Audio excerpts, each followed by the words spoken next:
दोस्तों नमस्कार। दोस्तों, भारत की राजनीति भी अजीब है।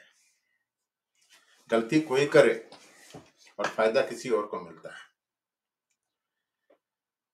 आप लोगों को मालूम होगा कि 2004 से लेकर के 2014 तक जब मनमोहन सिंह की सरकार थी, तो कांग्रेस गवर्नमेंट ने, जिसको इनडायरेक्टली सोनिया गांधी चला रही थी, उसमें कितने घोटाले हुए थे। उन्हीं घोटालों की परिणति है कि 2011 में अन्ना हजारे ने दिल्ली में अनशन किया और उस अनशन का जो परिणाम है वो अरविंद केजरीवाल द्वारा आम आदमी पार्टी नाम की एक पॉलिटिकल ऑर्गेनाइजेशन तैयार हुई, वो आई। अरविंद केजरीवाल इनकम टैक्स में ऑफिसर थे। दिल्ली में पोस्टिंग थी। जब दिल्ली से उनकी पोस्टिंग बाहर कर दी गई तो उन्होंने समाज सेवा शुरू कर दी और छुट्टी पे उतर गए। बाद में फिर राइट टू इंफॉर्मेशन के लिए काम करते रहे। अरविंद केजरीवाल बेसिकली वामपंथी विचारधारा के आदमी है और जो भी वामपंथी विचारधारा का आदमी होता है उसको बाहर की ताकतें हिंदुस्तान के सरकार को डिस्टेबलाइज करने के लिए बहुत अच्छा काम करती हैं। और जो ऐसे वामपंथी विचारधारा के हमारे यहाँ पर आदमी लोग हैं, उनको बाहर जाकर के पुरस्कार भी देती हैं। बाहर के पुरस्कार भी उनको दिए जाते हैं, जैसे कि रमन मैगसेसे अवार्ड है, जिसको अरविंद केजरीवाल को दिया गया। रमन मैगसेसे अवार्ड जो है अभी वो रवीश कुमार को दिया गया है, जो सुबह से शाम तक में अगर वो मोदी को गाली नहीं देगा तो उसका काम नहीं चलता है। तो रमन मैगसेसे अवार्ड मिल गया भाई साहब को। अब इन्होंने जब आम आदमी पार्टी बनाई और दिल्ली में पहले इलेक्शन हुए, तो जो 15 साल से शीला दीक्षित की सरकार चल रही थी उसको उन्होंने गिरा दिया, क्योंकि शीला दीक्षित के खिलाफ ये रोज सुबह से शाम तक में दुनिया भर की प्रेस में उलझुल बातें करते रहते थे। दिल्ली की जनता को उस समय अल्टरनेटिव नहीं था, या बीजेपी के अंदर जो इनफाइटिंग थी जिसकी वजह से बीजेपी को कम सीटें मिली। मेजॉरिटी तो अरविंद केजरीवाल की पार्टी को भी नहीं मिली, लेकिन अरविंद केजरीवाल की पार्टी को कांग्रेस ने सपोर्ट कर दिया और उस चक्कर में सरकार बन गई। यहाँ ये बताना जरूरी है कि अरविंद केजरीवाल और कांग्रेस एक सिक्के के दो पहलू हैं, तो एक दूसरे के सप्लीमेंट्री जो भी आप बोलना चाहते हो वो है। कुछ दिनों के बाद कांग्रेस का क्या है, जब वो सपोर्ट करती है तो अपने तरीके से काम करवाना चाहती है, जब वो काम नहीं होता है तो सपोर्ट विड्रॉ कर लेती है। जैसा कि उन्होंने 1979 के जुलाई में चरण सिंह के साथ में किया था। 14-15 दिन के लिए सपोर्ट दिया और जिस समय वो संसद में कॉन्फिडेंस मोशन फेस करने जा रहे थे, सपोर्ट विड्रॉ कर लिया, गवर्नमेंट गिर गई। उसके बाद में राजीव गांधी ने चंद्रशेखर की गवर्नमेंट को सपोर्ट किया और फिर उसको विड्रॉ कर लिया। तो कुछ ये लोग जबरदस्ती कर रहे होंगे। जो अरविंद केजरीवाल तो बहुत धूर्त आदमी है, उसको ये सब नहीं होता। उसको ऐसा लगता है कि मैं ही दुनिया में एक ऐसा हूँ जो पढ़ा लिखा हूँ, इंटेलिजेंट हूँ, IIT से पढ़ा हूँ और मेरे बराबर कोई यहाँ पे तो नेता है नहीं, उसको लगता है। और इस तरीके से उसने जब पार्टी बनाई थी तो बड़े इंटेलेक्चुअल लोगों को इकट्ठा किया था, धीरे धीरे सबको पार्टी से बाहर कर दिया। अब सिर्फ चमचों को लेकर बैठा रहा है। तो अरविंद केजरीवाल साहब गवर्नमेंट गिर गई। अरविंद केजरीवाल नहीं एग्री कर रहा होगा शायद उस बात को जो कांग्रेस चाहती थी उनसे करवाना। उसके बाद दोबारा इलेक्शन हुए। जब दोबारा इलेक्शन हुए तो इन्होंने, जो भारत की जनता को एक आदत है कि फ्री में सामान मिल जाए तो बहुत अच्छा है, जो शायद मेरे ख्याल में जवाहरलाल नेहरू और इंदिरा गांधी ने शुरू किया था, उसी को लेकर आगे चला कि हम तुम्हारे को बिजली मुफ्त दे देंगे, पानी मुफ्त दे देंगे, ये कर देंगे। दिल्ली में जो आउटसाइड का इलाका है, जो सेंट्रल दिल्ली है, जो न्यू दिल्ली है, वहां पर जो पोस्ट इलाके हैं, जो मतलब खाते-पीते लोग हैं और गवर्नमेंट ऑफिसर्स हैं, उनके अलावा जो वहाँ पर काम करने वाले और पूरे हिंदुस्तान से माइग्रेट होकर के जो दिल्ली में आते हैं, वो आउटर दिल्ली में रहते हैं और उनको ना तो बिजली था उनके घर में, ना पानी था, तो बिजली-पानी की सुविधा देते, तो उन लोगों ने एनमासी इसको वोट दिया और इसके पास में शायद 67 सीट्स कुछ आई थी। तो क्रशिंग मेजॉरिटी आ गई थी इसके पास में।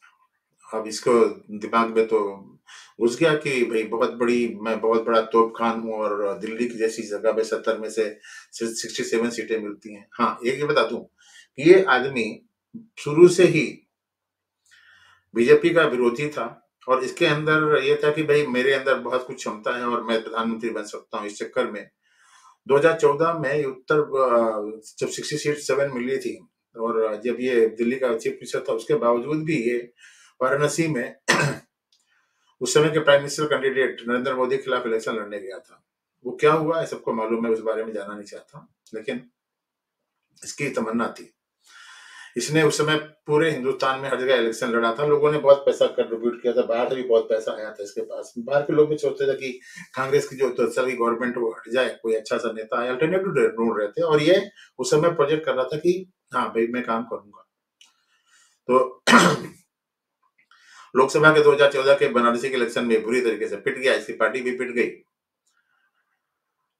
शायद उस समय पंजाब से 4 एमपी आए थे चुन करके, मुझे ऐसा लगता है लोकसभा में आम आदमी पार्टी से, क्योंकि पंजाब में प्रॉब्लम ये है कि बीजेपी ने हमेशा अकाली दल के साथ दिया, बीजेपी जो हमेशा अकाली दल के पीछे पीछे रही, अकाली मेन पार्टी रही और अकाली वहां से काफी दिन से रूल कर रहे थे और अकाली के ऊपर काफी ज्यादा मतलब क्या बोलेंगे, आरोप था कि ये लोग काफी करप्ट हैं, ये है, वो ड्रग का धंधा करते हैं, समथिंग लाइक दैट। तो उन्होंने 2014 में आप आदमी पार्टी के 4 एमपी को जिता दिया।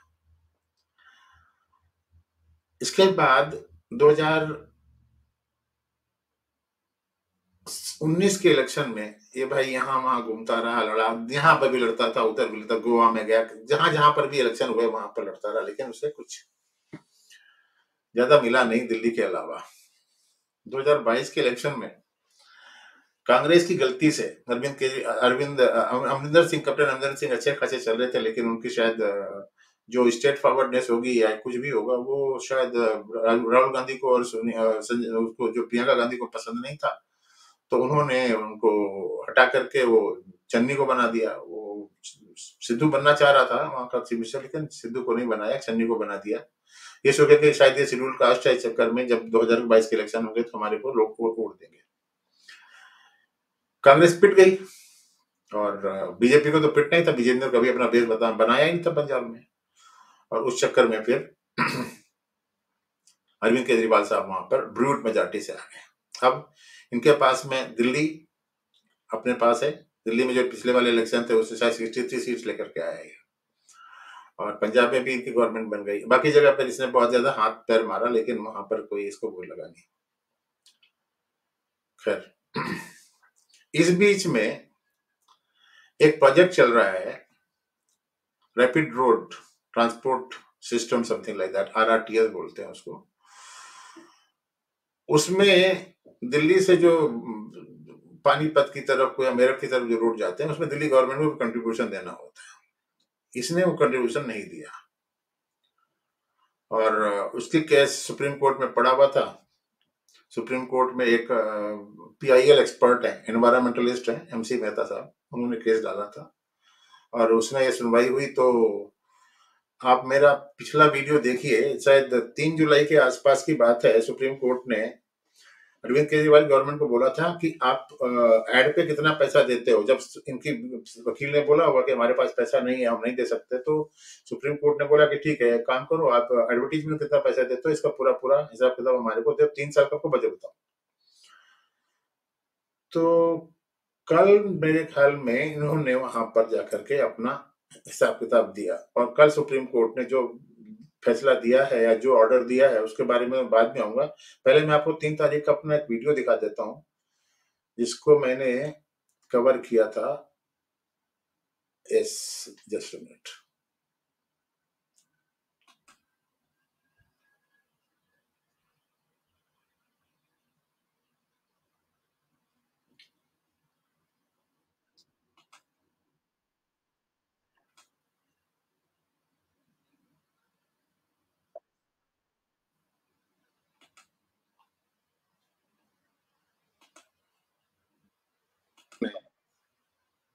अरविंद केजरीवाल की गवर्नमेंट को बुरी तरीके से लताड़ा।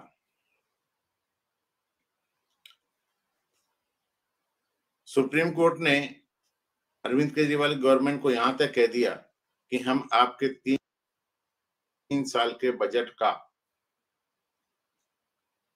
निरीक्षण करेंगे और ये देखेंगे कि आपने कहां कहां क्या खर्चा किया।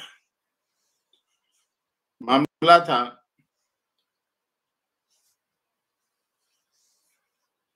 रैपिड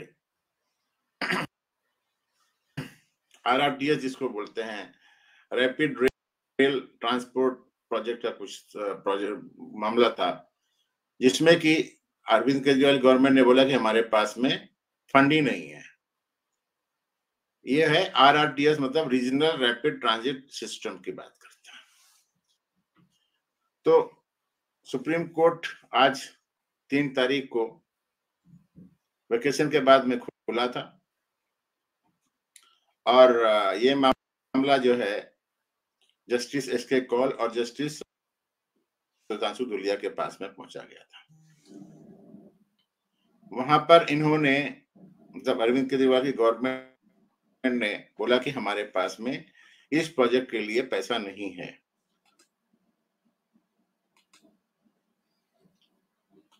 तो दोस्तों, ये मैंने वीडियो बनाया था 3 तारीख को, जिसमें मैंने बताया था, अभी ये मैंने बोला था, उसमें प्रॉमिस किया था कि आपको मैं आगे इसमें जो भी डेवलपमेंट होगा उसके बारे में बताऊंगा। तो कल सुप्रीम कोर्ट में इस मामले की सुनवाई हुई और सुप्रीम कोर्ट ने जो झन्नाटेदार तमाचा मारा है केजरीवाल के ऊपर, उसको आप देखिए। मैं एक समाचार शेयर कर रहा हूं आपके सामने, उसमें मालूम पड़ जाएगा कि कैसा इसका पिटाई हुई है भाई साहब की।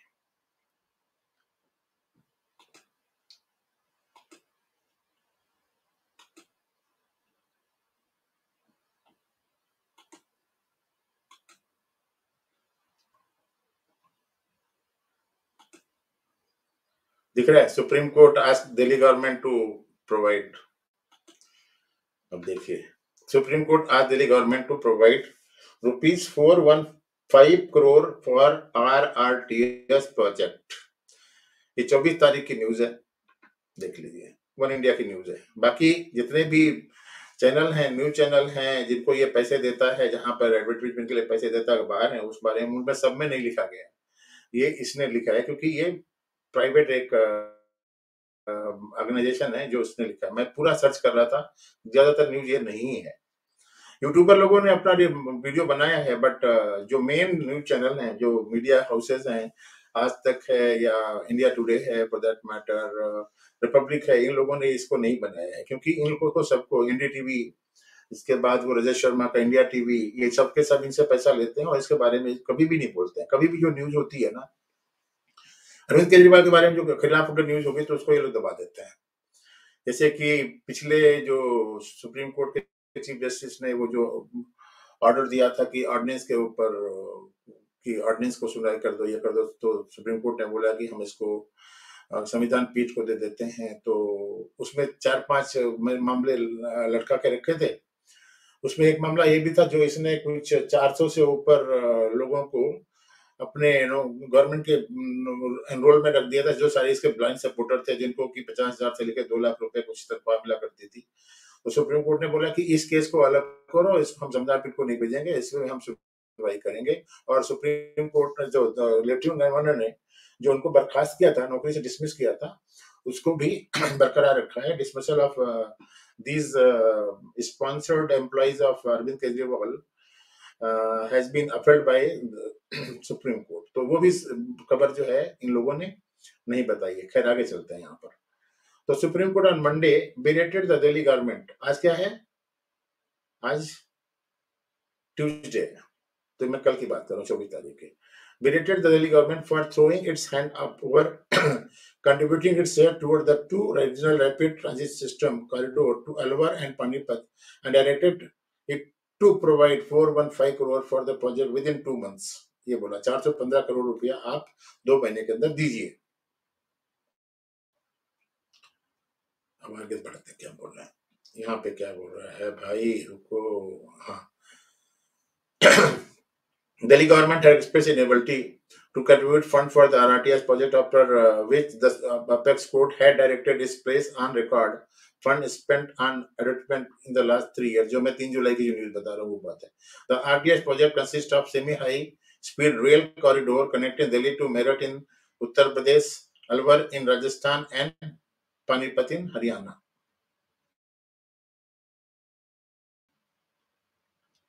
और देखें ये देखिए आगे बोल रहा है noting that the Delhi government has spent 1100 crore on advertisement in the last 3 years. इसने विज्ञापनों में 1100 करोड़ रुपया खर्चा किया है जो इसने सुप्रीम कोर्ट को बताया है. The TAPCO remarked that Arvind Kejriwal government is bound to pay the fund when the other state involved are paying for it. दूसरे जब स्टेट उनको दे रहे हैं तो तुम क्यों नहीं दोगे? We are constrained to pass the last order only on account of the NCT government throwing its hand up to contribute to the project. We put it to the senior council that if 1,100 crore budget can be spent on training in the 3 financial year, then certainly contribution can be made to the infrastructure project, as a bench of Justice S.K. Kaul and Sudhanshu Dhulia said. इनकी तरफ से आजकल एक कांग्रेस के जाने माने वकील हैं अरविंद क्या नाम उनका अभिषेक मान सिंघवी. वो आजकल बहुत ज्यादा अरविंद केजरीवाल के केस को अपीयर करते हैं क्योंकि अरविंद केजरीवाल को शायद अरविंद केजरीवाल इनकम टैक्स में था मैनिपुलेटर तो है ही है. उसको मालूम है कि अगर मैं अरविंद केजरीवाल उसको अभिषेक मान सिंह खड़ा करूंगा तो चीफ जस्टिस उनके सुन लेते हैं. ये इनका वो है. अब अरविंद केजरीवाल साहब की गवर्नमेंट अगर सिंघवी साहब को पैसा देती है जो कांग्रेसी हैं वकील इंगेज करती है उसके लिए पैसा देती है और जो कांग्रेसी है तो पक्की बात है indirectly Arvind Kejriwal is being directed and ruled by Sonia Gandhi. ये तो सबको मालूम होना चाहिए. खैर Senior advocate Abhishek Man Singhvi appearing for the Delhi government from the Apex Court about the budgetary allocation made towards advertisement in the last 3 years. Singhvi assured the bench that payment will be made towards the project but requested for the contribution to be allowed installment spread over a reasonable period of time.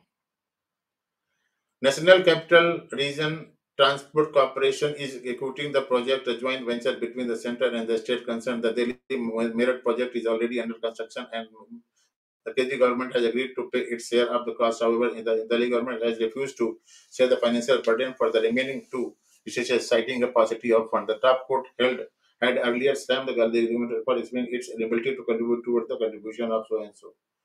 ये देखिए तो ये पहली कहानी है. मैं इसके बारे में ज्यादा बोलना नहीं चाहता तो आपका टाइम खराब होगा. तो ये है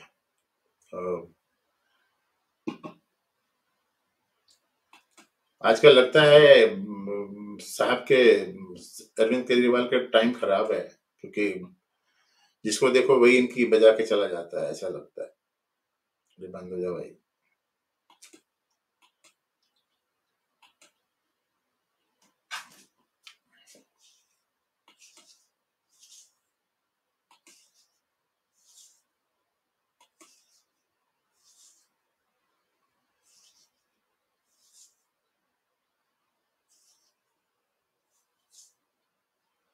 ज्यादा ऐड आते हैं ना जब किसी पेज पे तो वो पूरे सिस्टम को जाम कर देता है.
का एक असूल है कि जो चीज़ बिकती है उसी को ही दिखाते रहते हैं।